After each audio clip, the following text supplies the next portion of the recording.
你最近還好嗎？常愛看少女漫畫嗎？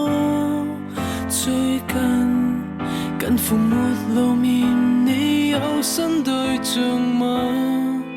真想帶你見見我剛識到的他，我想聽你意見，這算是病吧？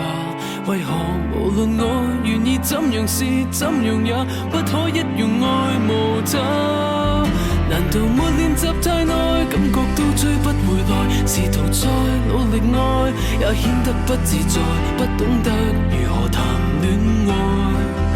還是我太愛你，對過去太放不開？難道是寂寞太耐，生鏽的鎖不能開？鑰匙也切斷了，留在舊患鎖在懷內，放滿對你的愛，難怪跟誰也再沒法戀愛。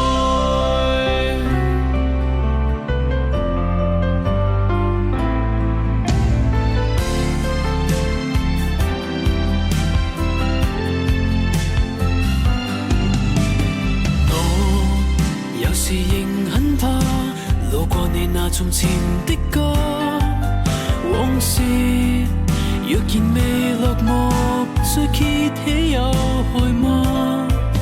真想帶你見見我剛識到的他，我想聽你意見，這算是病吧？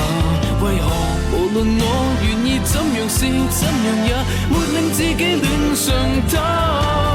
難道沒練習太耐，感覺都追不回來？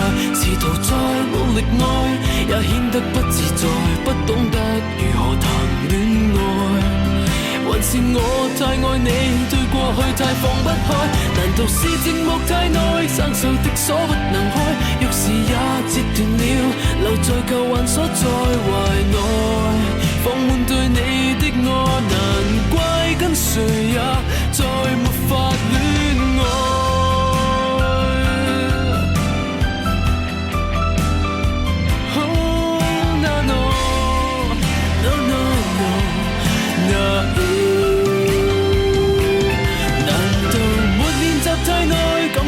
追不回來，試圖再努力愛，也顯得不自在，耿耿於懷從前的愛，從沒有振作過，痛了再痛也應該。難道是寂寞太耐，生鏽的鎖不能開？往事卻似斷箭，還剩下在體內若懷內，放滿對你的愛，害怕一直也再沒法戀愛。